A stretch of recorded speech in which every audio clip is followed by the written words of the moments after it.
Alright, my 3800 guys, dropping your engine and transmissions. This is what it's going to look like when it's all said and done.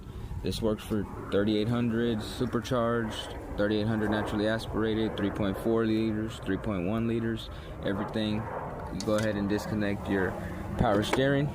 There will be 2 bolts inside of the pulley. There's your block, that's where it's located. Then you disconnect your AC. This makes it a lot easier at the end because we're not going to have to worry about getting the AC system recharged. It'll still work. Okay, so then the front, you take off your starter, your grounds. There'll be a couple right here on the side of the block. You can see I put the bolts back in their place where they go, but those will be grounds. Then when you get up here, you're going to go ahead and disconnect your motor mounts. You're going to go ahead and disconnect the rack and pinion because I don't want to change the alignment. So I just bungeed it up and disconnected the frame bolts that would be right here. And these trays here, take off these lines and your tie rods, and that way when we drop the cradle, everything's gonna stay up and stay attached, just like the AC compressor is being held up. Disconnected the calipers so we don't have to bleed the brakes at the end, save a lot of time. So then we go ahead and knock that out. Everything is unplugged because you want to unplug every single wire on here all the way to the back. Right here in the back of the heat shield will be the last wire harness. It goes to the back of the catalytic converter. Unplug it and pop the clips out so you can feed the wires up and out. And I just put my wires and draped them over the front and put a bungee hanging from the top of the car. Made it simple.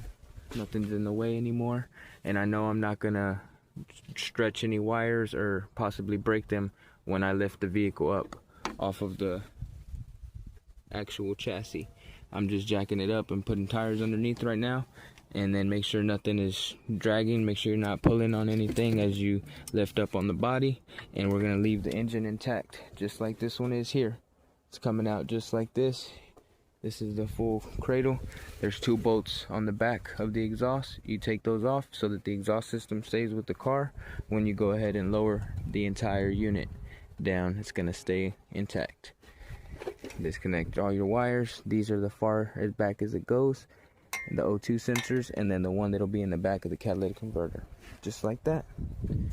Drop it out. Okay, just so you know, here goes the radiator hose. You're going to disconnect these hoses here. There's going to be 2 clips here on your throttle cable. Go ahead and disconnect that. These are the connections for the fuel lines where they're going to be when it's in the car. Here goes your shift cable bolts. I went ahead and put mine back in. This is where your shift cable, take that linkage off. Disconnect your transmission plug. Here goes where the grounds will be. The starter's going to come off.